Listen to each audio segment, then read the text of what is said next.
ഷാലു മേനോനുമായുള്ള ബന്ധം വേണ്ടെന്ന് പലരും തന്നോട് വിവാഹത്തിന് മുമ്പേ പറഞ്ഞിരുന്നു എന്ന് ഭർത്താവ് സജി നായരുടെ വെളിപ്പെടുത്തൽ. ഷാലുവിനെയും തന്നെയും ചേർത്ത് ഗോസിപ്പ് പ്രചരിച്ചിരുന്ന കാലത്ത് തന്നെ ഇത് സംബന്ധിച്ച് പലരും തന്നോട് പറഞ്ഞിരുന്നു.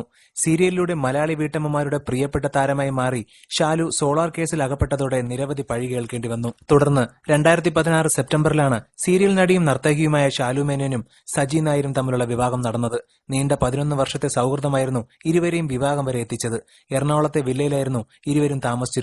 അവിടെ വെച്ച് സീരിയലിൽ ജോലി ചെയ്യുന്ന ഒരാളായിരുന്നു ഷാലുവിനെക്കുറിച്ച് അപവാദം പറഞ്ഞ് പരത്തിയതെന്ന് സജി നായർ പറയുന്നു. ഇരുവരും തമ്മിൽ പ്രണയത്തിലാണെന്ന് പലരും പറഞ്ഞു പരത്തി. ഷാലുവല്ലാതെ അധികം സ്ത്രീകളോട് സംസാരിക്കുന്ന കൂട്ടത്തിലല്ല താൻ. അതുകൊണ്ട് തന്നെ ഷാലുവിനോടുള്ള സംസാരം ഗോസിപ്പുകൾ പരക്കുന്നതിന് ഇടയാക്കിയെന്ന് സജി പറയുന്നു. പലരും മുന്നറിയിപ്പ് നൽകി, ഈ ബന്ധം ശരിയാവില്ല, അധികം കാലം മുന്നോട്ട് പോകില്ല എന്നൊക്കെ. പക്ഷേ അപ്പോഴും ഞങ്ങൾ നല്ല സുഹൃത്തുക്കളായിരുന്നു. ഒടുവിൽ സൗഹൃദം പ്രണയമായി.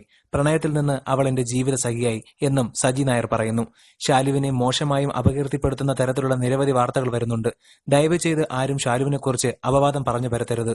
ഷാലു മികച്ചൊരു നടിയും നർത്തകിയും മാത്രമല്ല, നല്ല ഭാര്യ കൂടിയാണെന്നാണ് ഭർത്താവായ സജി നായർ പറയുന്നത്. കൂടുതൽ സിനിമാ ലോകത്തെ വാർത്തകൾക്കും പുതിയ വിശേഷങ്ങൾക്കും ഈ ചാനൽ മറക്കാതെ സബ്സ്ക്രൈബ് ചെയ്ത് ഈ വീഡിയോ ഷെയർ ചെയ്യുക.